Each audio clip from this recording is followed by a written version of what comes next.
occurred to me about Martin Jones the other night was how kind of relaxed he was, calm, poised, and the other guys kind of picked up on him. Matt Green was just talking about watching him, and for a young guy, how special that was. He's been here. You forget that he was here as our third guy through a lot of our playoffs experience. So, and he's in the same age group as a lot of these guys, and he's played with a lot of them guys. So, I don't think it's. I think the characteristic would be that he's comfortable with it. So. Didn't surprise you at all. Well, I mean, shootouts are, when you look at it, shootouts are about a 70% goalie success, if you look at it, and that was a 9, both goalies. So that was an extended one in terms of goalies' performance. So for a rookie facing Alexis Solani, Perry, Getzlaff, it's just one shot, and it's them skating at you. It's no different than the first guy taking his shots and skating at Jonathan Quick. I mean, it sounds cool and all that, but again, you watched New Jersey last night, so they put the boy in, he scores. It's like a big deal. So it's a big deal for Martin Jones because we got the point. If we wouldn't be, if they'd have scored in the, he'd have lost. So Drew had done some politicking to get moved up? No, you know what, I thought in the San Jose, the one we lost up there, I should have put him in. And I thought that about Dwight King too. I told both their dads that night. I cost them a point because their sons weren't in the shootout. Game the other night with all the stuff at the end of regulation, going in overtime, the 5-on-3, 4-on-3s, bring the guy back. Have you been through that before? Well, no. And actually, we had a 3-on-3 one other here. Yeah, that's right. Yeah.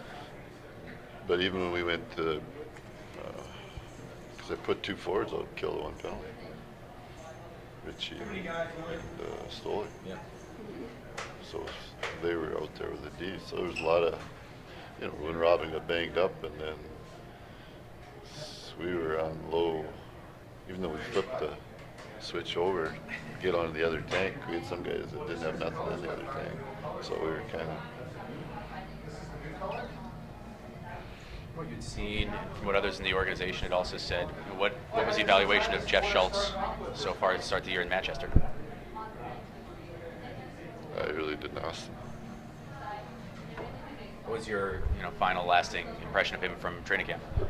He was on a one-way contract and he didn't make our team.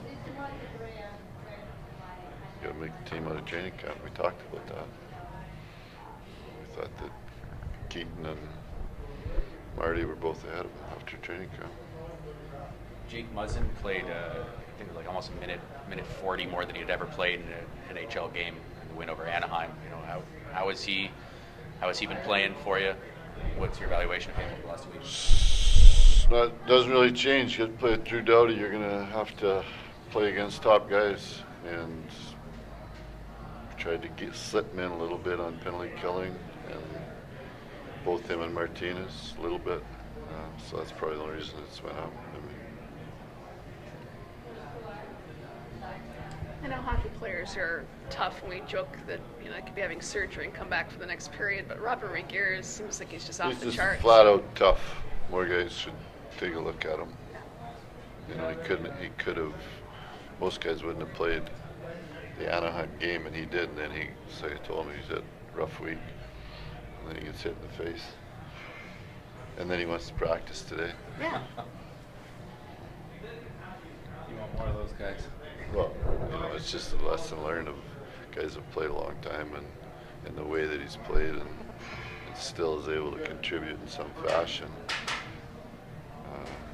It's a good lesson for everybody to watch. It's not a lesson, but it's a good role model, example, whatever you want to call it. I mean, the playoffs last year too. I mean, having his arm drained and I mean, sorry, it's a little gross, but. No, Tough. Not just drained. I mean, he's basically in the hospital, other than playing. Was his dad on the trip? Yeah. Yeah, his dad flew into Medicine, Vancouver, because they'd been in Florida, his dad and mom. And so they'd flown back His dad flew from Calgary to Banff. They're still on IR right now, but Lewis and Green getting closer. I guess they are. Today was no. I never asked them after. They're still on. Today was no contact. That's why they were with. Greener started with the group, and I asked Louis this morning if he wanted to skate with us because there wouldn't be contact rather than doing the same thing out there himself. So obviously, it's not them per se. It's more we're gonna have a roster issue and obviously a cap issue and we go on a trip. We go east, so obviously all these guys aren't going to be here. They said it's just great to be back around the teammates again too. And when you were as a player as well, I mean, did you get the sense that when there was a banged up guy that would come back, does it give the team a lift? Is it something that is it noticeable? No, I think with this group, because it's a young group, pretty much every night you're playing with a younger team than you're playing against. So I think what I've noticed more with our group is when we called those kids up, it put a little competition into our locker room, and it wasn't such a, for some of our more veteran guys, I think it put a little pressure on them. Having everybody on the ice and like in a practice today, I know there was no contact, would possibly look for everybody to travel then, maybe on a trip next week? Geez, that's 25 plus Jonathan, 26. And there's, Well, maybe not quickly, but like the guys that are on the yeah, I don't, Darryl, I'd get through Saturday, but I wouldn't, just the way it sets up, Yeah. I wouldn't want to do that from a coaching standpoint, but, we go back to back, the 2 days and back to back,